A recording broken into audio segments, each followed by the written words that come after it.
¿Cómo le va? Buenas noches. Bueno, hoy vamos a comenzar con un invitado que viene de la provincia de Buenos Aires. Muchos me imagino que ya lo conocerán, ex ministro de Economía de la Nación, Axel Kicillof. ¿Cómo le va, Kicillof? Gracias por... Bien. Muchas gracias por invitarme. Agustín Rossi, bueno, de la casa, digamos, ¿no?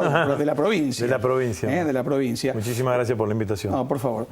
Kicillof, a ver, Santa Fe, una provincia extensa y interesante para hablar de economía y de política. ¿Cuál es la diferencia entre aquella Santa Fe de los años del kirchnerismo a la Santa Fe de Cambiemos? Yo creo que Santa Fe, como provincia, es en varios sentidos víctima del modelo macrista. Víctima del neoliberalismo, como lo fue en los 90, que terminó en fenómenos tremendos, la agudización de la polarización en términos sociales, de la fragmentación, de la destrucción de empleo. ¿Y por qué digo esto? Porque hay una Santa Fe industrial que obviamente está sufriendo por la apertura de importaciones, que se le infringe en buena medida por su propio puerto. O sea que está sufriendo y está perdiendo el sector textil, dos sectores, el sector maderero, el sector vinculado al calzado. Es decir, que hay sectores que están sufriendo mucho. La entrada de importaciones, que en realidad es un combo, una especie de tormenta, donde reciben la entrada de importaciones, el encarecimiento del crédito, con lo de las LEVAC, la bicicleta financiera, la tasa de interés. Hoy hablábamos con un empresario que decía que primero que no hay mejor negocio que ponerle interés en vez de producir, pero además que cuando tiene que tomar crédito para lo que sea, y a eso se agrega un tarifazo feroz. Entonces las pymes productivas están sufriendo mucho. Pero Kicillof, a ver, ustedes los economistas son bastante especiales en esto, porque hay por lo menos dos teorías. Una que dice abrimos las importaciones, esto va a hacer que los precios en el país bajen, por lo tanto las cosas van a estar más baratas. Después está lo otro, nos cerramos y no nos abrimos al mundo, producimos, consumimos mucho y de esta manera trabaja la industria. Digamos, son como dos polos opuestos que uno dice, ¿quién tiene razón? Son dos modelos de país. Yo creo que no es que alguno tenga razón, pero un modelo incluye a la gente y el otro la excluye. Y voy a explicar precisamente por qué. Porque Argentina transitó en su historia varios episodios de este modelo neoliberal. Es un modelo donde hay algunos pocos sectores que le va bien, el sector exportador, y hasta ahí, porque en los 90, recordará vos, que terminó todo el campo hipotecado. O sea que este es un modelo que está en la familia de los modelos de la época de Martínez de Oz, lamentablemente, y no lo digo yo solo, lo dice Lavagna, lo dice, bueno, prácticamente lo dice Melconian, ¿no? Con los resultados de este modelo. Y el modelo del otro lado, un modelo industrial, que es un modelo inclusivo, que tiene obviamente sus dificultades, sus problemas, sus tiempos, pero que tiene una perspectiva para para la gran mayoría de la población. En el modelo exportador financiero, la verdad que hay sectores urbanos, cercanos al puerto de Buenos Aires, cercanos a la ciudad de Buenos Aires, algunos sectores medios que puede ir de bien, pero a la gran mayoría y al interior en general no le va bien, incluyendo al pequeño productor. Y ya se está notando. Mira, los productores de porcino de acá le abren la importación de cerdos, problema, que además tienen problemas para vender los cerdos, pues la gente anda con menos plata. De la misma manera está pasando en muchísimas economías regionales. Es decir, que hay un sector productor concentrado y exportador que le puede ir bien, pero a la gran mayoría le va mal. Lo otro es arduo, pero es un modelo de país que, planteado como vos lo decís, tiene 200 años este dilema. Y yo creo que tiene 200 años porque hay fuerzas muy poderosas que tienden a que nuestra economía, digamos, sea una economía insertada al mundo a través de la exportación de materia prima, y exclusivamente. Ahora, y todo lo demás no le va. Y me animo a decir algo, en algún momento podíamos ver si era moderno o anacrónico. Hoy que todas las potencias mundiales, incluida la gran Europa de la Comunidad Europea, incluido Estados Unidos, está tratando de proteger su propio empleo, porque hay una crisis internacional complicada y lo que no quiere es que la gente se quede en la calle. Nosotros tenemos un gobierno que cuando cierra una industria prácticamente festeja porque dice, si cerró es porque era ineficiente. Pero la verdad que a la industria argentina, después de todas las tormentas que pasó en su historia, hay que darle tiempo, hay que apoyarla, se necesitan políticas consistentes y no alcanza con 12 años. Ningún país se industrializó en 12 años. No hay forma. En Argentina se duplicó la industria en ese periodo. Había que seguir trabajando. Lo que pasa es que encontrar debilidades de ese modelo y poner a competir a algo que es infante, digamos, que están haciendo, que es pequeño. Yo siempre digo, a mi nene de 5 años ponerlo a correr contra Usain Bolt. No llega. Ahora, Rossi, a ver, la provincia de Santa Fe es muy especial también porque es una provincia que tiene diferentes economías. Una cosa es este centro-norte, donde llega Canal 13, y otra cosa es el sur de la provincia. Digamos, con el modelo de ustedes, con el modelo anterior, ¿el centro-norte se vio beneficiado realmente? Sin duda, porque nosotros apostamos fundamentalmente al desarrollo industrial y a la protección de economías regionales. Lo que vos decís es que la provincia de Santa Fe tiene una diversidad productiva enorme. Sí. Y te encontrás vos con, por ejemplo, en Romana hay una de las fundiciones más importantes que tiene la provincia de Santa Fe, que trabaja para todo el país y ahí se va sosteniendo. Lo que yo veo claramente es que nosotros tenemos una provincia en donde hay sectores industriales, como decía Axel recién, que están claramente complicados. Hay economías regionales que están complicadas. La más importante es la industria láctea. Pero antes también, sí, Rossi, bueno, ¿no? pero nosotros llegamos a tener 207 litros por año por habitante de consumo de leche en el año 2012-2013 y ahora tenemos 170 litros por habitante por año de consumo. Por lo tanto, bajaron todos los consumos. Acá están enfocados solamente en Sancor, pero acá cerró una planta de Sancor en Centeno, cerró una planta de Mañasco en Santa Isabel, cerró otra láctea en Carmen y cerró la planta de Rufino de la Serenísima. Entonces es un problema muchísimo más complejo, que Sancor es un caso especial y que necesita un análisis particular, pero que tiene indudablemente efecto en lo que es la caída del consumo. La textil de Reconquista cerró el año pasado. En Coronda estuve la semana pasada, me decían, aumentó el 400% la importación de frutilla en la Argentina. Las pequeñas producciones, la Subsecretaría de Agricultura Familiar la hicieron desaparecer del Ministerio de Agricultura. Entonces, sin ninguna duda, estuve ayer en Sunchales reunido con los trabajadores de la industria del papel, 7.000 pesos de salario por quincena, 6.600 pesos. La mayoría está endeudado y la mayoría trabaja allí 8 horas, 9 horas porque los sábados no trabajan y después salen a hacer una changa. Hay una cuestión que seguramente desde el Ministerio de Economía esto le tiene que haber pasado. Digo, Ministerio de Industria, el Secretario de Industria, Ministro de Economía, los mismos empresarios que hoy piden la flexibilidad laboral son los mismos que pedían seguramente a ustedes, algunas, no sé si decir prebenda, pero algunas cuestiones para la exportación y demás. A ver, los empresarios argentinos, ¿en qué modelo de los dos juegan? Mira, venimos de hablar recién con la UIA en Santa Fe, claramente por el modelo productivo. A mí me quedó muy claro. Obviamente tienen críticas, hemos charlado, insuficiencias de nuestro modelo, demandas que no pudimos contestar, todo eso está bien. Pero va en una trayectoria donde Argentina no tenía el modelo de la flexibilización, tenía el modelo del ARSAT, no del salario de hambre, sino de más tecnología. Obviamente eso tarda, eso cuesta y requiere un enorme esfuerzo.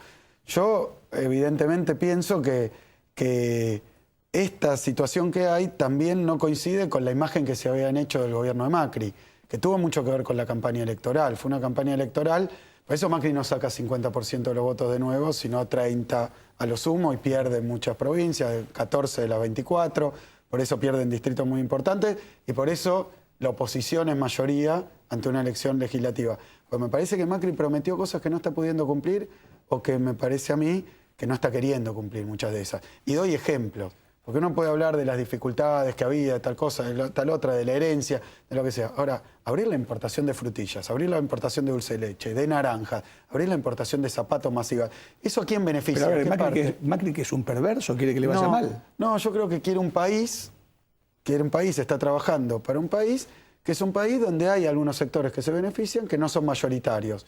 Y eso sí le trae problemas, y le ha traído problemas siempre al neoliberalismo, con conseguir el apoyo de quienes no se benefician. Si Macri viniera a industrializar la Argentina, estaríamos hablando de otra cosa.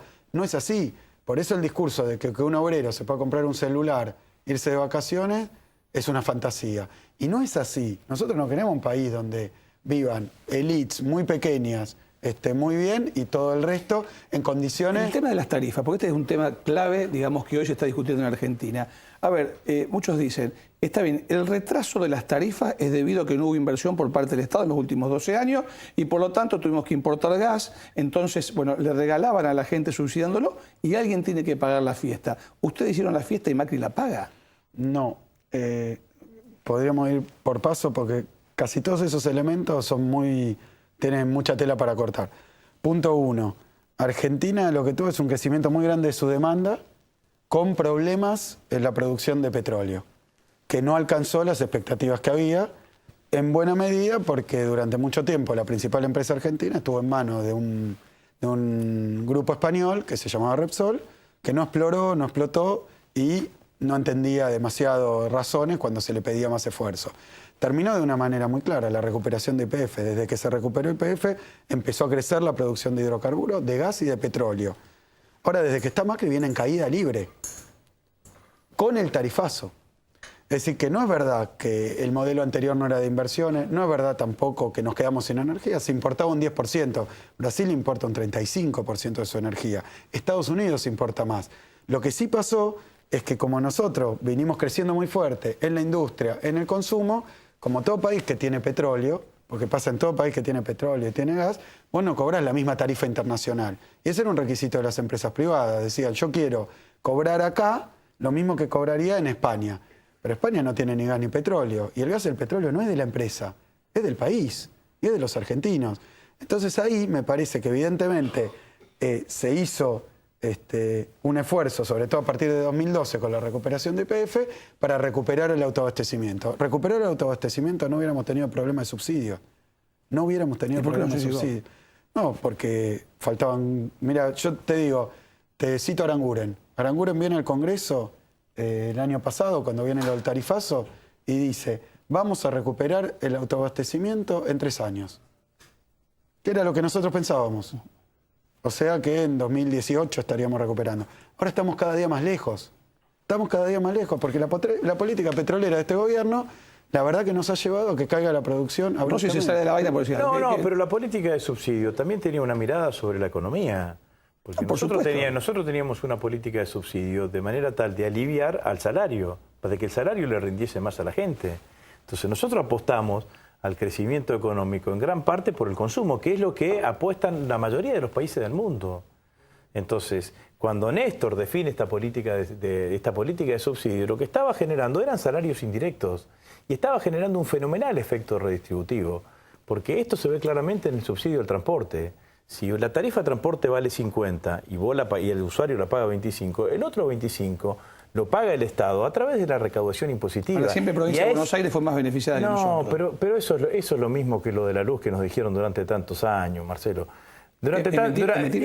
Y si Camesa te vendía la luz barata a Edenor, a Edesur, a la EPEC y a la EPE. Lo que hacía la EPE acá en la provincia de Santa Fe es la energía barata con subsidio que le vendía Camesa no se la trasladaba a los usuarios. ¿Con qué argumento? Que guardaban esa plata para hacer inversiones. Es discutible, es opinable, es una decisión política. Pero digo, era mentira que le vendíamos la luz más cara a EPE y a EPEC. El subsidio era el mismo. Lo que pasa es que en muchas provincias que tenían la empresa de energía lo usaron para recaudar. Y lo otro ahora... no lo voy a discutir. Lo que sí voy a discutir es que mientan con respecto a que había una discriminación en eso. Yo también, a mí me parece, como bien dice Agustín, una política tiene que ver con el modelo industrial. Yo creo que hoy Macri está tratando de instalar que toda nuestra industria es ineficiente y que nadie invirtió. Y este es un ataque muy fuerte a empresarios que crecieron un montón. Si vos recorres acá mismo en Santa Fe, el parque de maquinaria es moderno, invirtieron mucho. Lo que pasa es que Macri dice que el único modelo que va a funcionar acá es el exportador de materia prima o si tenemos mano de obra muy barata. Si tenemos mano de obra a nivel de Brasil, a nivel de México, que es mucho más barata de acá. Pero ¿qué pasa? Ahí lo que tenés que hacer es reducirle las condiciones de vida a montones de argentinos. Y te quedás sin mercado interno. Y al mismo tiempo, claro, no tenés a quién venderle. Pero, a ver, sí que es otro modelo de país. Como el perro que se corre la cola. Digo, porque, a ver, si se subsidia, la plata sale de algún lado. De los impuestos. De los impuestos. O sea, el Estado tiene que poner eso. Y la pregunta es, acá se dice... Si no se iban del gobierno, esto estallaba en 20 pedazos. Mirá, te lo voy a decir muy claramente. Cuando nosotros nos fuimos del gobierno, porque con un punto de diferencia gana la elección y la reconocemos, no decimos fraude, sino que entregamos democráticamente el mando como corresponde, Yo, en ese momento, mirá los números que publica el propio Ministerio de Economía, después de revisarlos 1000 veces. 2015 crecimos 2,6% la economía y el desempleo era 7%. Y el endeudamiento era un 11% del PBI. Entonces, llega Macri con este discurso de que explotaba todo. Y el déficit fiscal era 1,8. Llega Macri y cuando presenta los números él, lo que muestra es que en 2016 la inflación la duplica, el desempleo empieza a crecer fuertemente, el endeudamiento, pero de una manera tremenda, y al mismo tiempo el déficit es más alto que el año pasado, y la economía cae, el empleo cae, y la gente no llega a fin de mes. ¿Por qué creo yo que pasó esto? Porque Macri, y digamos a través de un instrumento de propaganda, de marketing político, instaló algo que yo no lo vi en mi vida, que es como que había una crisis asintomática, que podemos estar un rato largo discutiendo, pero si era por el déficit, lo incrementaron. Si era por la cuestión de la inflación, la duplicaron. Si era por la cuestión social, la empeoraron. O sea que a mí me parece que es otro programa económico. Lo que un poco le falta a Macri es despojarse, me parece a mí y a sus funcionarios, del discurso que les escriben sus asesores, que son conocidos, Durán Barba, etcétera, para que ellos le digan a la gente una cosa que no tiene que ver con lo que están haciendo. Ahí está el cortocircuito que creo que hoy empieza a salir a la luz y que da como resultado que nosotros podamos plantear una opción electoral que lo que haga es representar... Lamentablemente no tengo más tiempo, ¿no? Porque esto podemos hablar 1 hora o 2 horas. Aquí mismo estuvo sentado Labaña, aquí mismo estuvo sentado Piñanelli. ¿Los divide mucho del pensamiento a Piñanelli y Labaña? Digo, porque cuando los escucho hablar ellos no los veo tan distantes de este pensamiento. No nos divide tanto. Mira, en estas cosas, lo que todos entienden, lo ha dicho Piñanelli, lo ha dicho Labaña, lo ha dicho Melconian. Es que este modelo que está aplicando Macri nos llevó siempre, y yo no quiero ser catastrofista, no digo que esté a la vuelta de la esquina, es más, nos estamos presentando elecciones como alternativa para que Macri deje de hacer esto, porque esto siempre terminó en tragedia. Nos hemos endeudado, hoy el presupuesto que están presentando dice que en 3 años vamos a haber tomado 100.000 millones de dólares nuevos de deuda. Sé que el número es formidable, teníamos 200.000, lo vamos a llevar a 300.000 en 3 años, es el récord mundial y de la Argentina. Un modelo que se basa en endeudamiento, que tiene bicicleta financiera, que no apuesta a lo productivo y que no cuida a la gente, el empleo, el bolsillo de la gente. Vos hablemos de los subsidios, lo que quieras, pero si vos haces un aumento... ¿Pero por qué ganó Macri entonces? No, ganó por 1,5 puntos.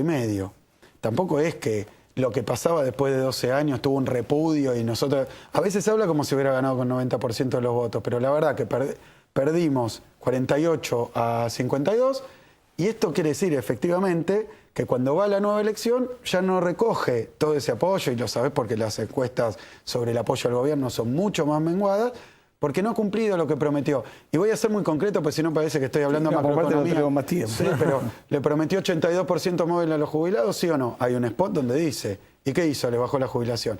¿Le prometió o no le prometió a los trabajadores sacarle el impuesto a las ganancias? Está el spot, dice, conmigo no van a pagar. Pagaba 1 millón, pagan 2 millones. A los maestros, mayor dignidad. El fútbol para todos. Podemos ir por todo, no cumplió una. Vamos a hacer una cosa y los comprometo. No tiene que ser este año. Vengan a la plaza. No. Vengan. No, vamos a ir. Después de las elecciones, sería bueno discutir y ver qué pasó en la Argentina, digamos, y cómo fue el voto de la gente. Gracias por haber venido a los dos. Muchas gracias. Muchísimas gracias. Gracias. Vamos a ir a la pausa rápidamente, no se vaya, ya volvemos en primera persona.